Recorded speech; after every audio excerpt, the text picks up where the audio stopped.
All right, we're here today with Garey Williams, who's written several terrific books, all available on Hudson Digital. How you doing, Garey? Doing well. Thanks, Rob. Thank you. Thanks for joining me today. We'll start with the book, which I love, The Drummer's Guide to Big Band. Very good.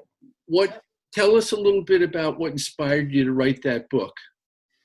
Well, I started going out and doing clinics in schools in the early 90s under Don Familero's direction, a program called National Education Program back in the early days. And throughout the state of Washington, where I live near Seattle, I visited really over probably 125 different schools, high schools, colleges, community colleges, universities. And I always saw the same problems. Drummers really didn't understand how to interpret a big band chart. The directors, of course, don't know how to explain it. And so I was very gifted by having a jazz studies director who was a professional drummer. And so he was quite skilled. So instead of trying to, describe some big band lick like a horn player would with swiddly bop or some kind of a weird term, he would sit down and just play for me to demonstrate how he wanted me to play. And he was quite an expert on big band jazz. He loved the Harry James Orchestra. He loved all the great big band recordings. And Jake Hanna was his favorite big band drummer. So he introduced me to all these really terrific big band drummers, Sonny Payne. I was already into Louis Bellson and Buddy Rich. They were more iconic figures when I was in high school. But it was really neat because for about the first 2 years, it would seem almost every rehearsal at some point, he would sit down and go, I will show you. And at that point, I'd been through advanced techniques for the modern drummer already, and I had all my rudiments down. So playing the instrument wasn't an issue as more as interpretation. And so he was able to, just play for me. And then I could just like monkey see, monkey do, and copy what he was doing. And when I'd study the charts and listen to the recordings, everything he would tell me eventually started showing up and it all made sense. And so he was such a great teacher. So when I put together the book, Drummer's Guide to Big Band, I wanted to make sure I videotaped everything. So there's 99 DVD tracks, 101 MP3 tracks, 3 different tempos for the exercises.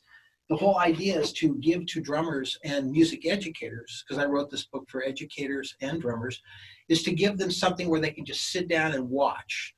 And we all learn to talk before we learn to read. So to me, the most organic method and powerful method is just to watch and listen to somebody play so you can get the idea visually, orally, and then when you look in the text, it kind of explains it in more detail. So that was my inspiration. And in fact, I dedicated the book to my jazz studies director named John Mallard because he was so instrumental in my development as a big band drummer.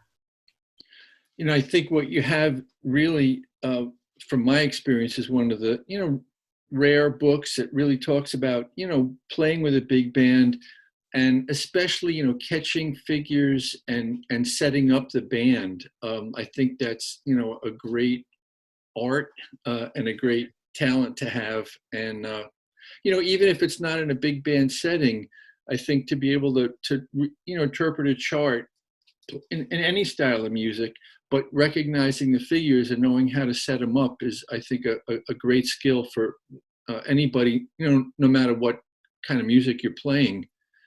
I know that you and I spoke about the importance of the ride cymbal in a lot of what you're doing on the jazz side. Can you talk a little bit about that? One of my principal teachers, in addition to my college director, John Mallard, was Jeff Hamilton. And I met him when I think I was 22, maybe 21, early college. And he introduced me to the concept of what he called the stroke. And though I had studied orchestral percussion and drum set, he was the first person that really got me to pay attention to the embouchure. That's the term used by horn players for how they place the mouthpiece in their mouth. But your hand is your embouchure. So he got me to pay attention to the difference between playing with a firm grip, where you hold the stick kind of firmly, and a looser grip, where you let your fingers stay off the stick.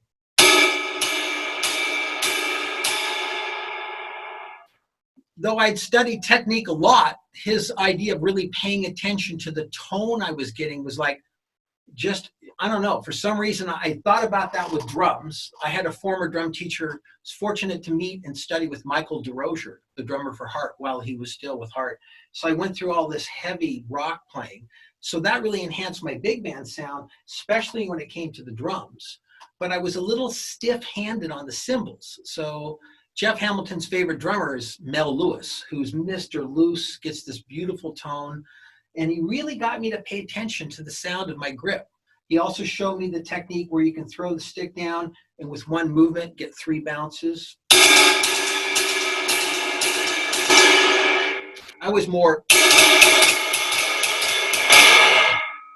So that was a huge aspect of the beginning of getting a really good sound and feel, because jazz music is cymbal driven. Rock music is drum driven, kick and snare. So really paying attention to the quality of your grip, the type of cymbals you have, I think is huge to really setting up the right quality of sound to drive the big band. It's quite different than a rock sounding kit or rock cymbals. So that's really where I start, is getting a good cymbal sound. And I also talk about the importance of making sure there's like 2 fingers space between the hi-hat. So when you play, you get a really nice snap.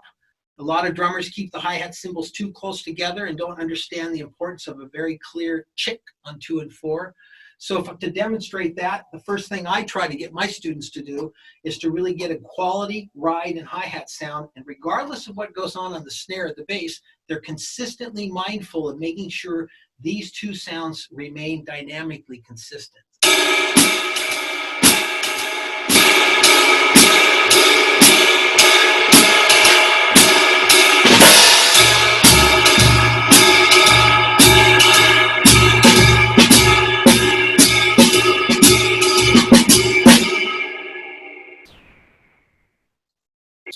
So we study recordings like with Jimmy Cobb to get the right balance, to make sure the bass drum's very quiet, the snare's tucked in there.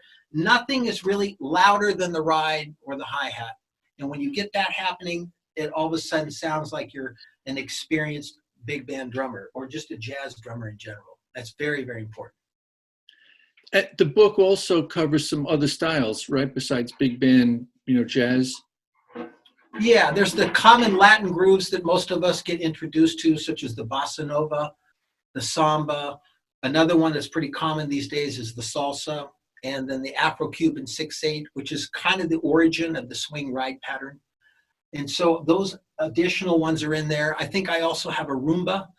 There's more Latin rhythms certainly out there, but I put in the book the ones that I discovered in all my big band experience were the most common, that would come up more often than the others. Certainly the Brazilian stuff and a little bit of Afro-Cuban. Now there's a lot more Afro-Cuban rhythms in the big band repertoire than there used to be.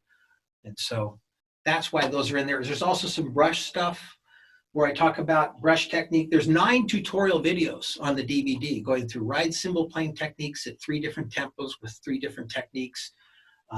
There's stuff on how to feather the bass drum, how to play the hi-hat, heel up, heel down, snare drum comping, drum tuning, throne height adjustment, all these things to try to make sure you get as much information to make it as comfortable and as easy to play the drums in that style of music as possible. So all these things are added into the mix that's included in the book.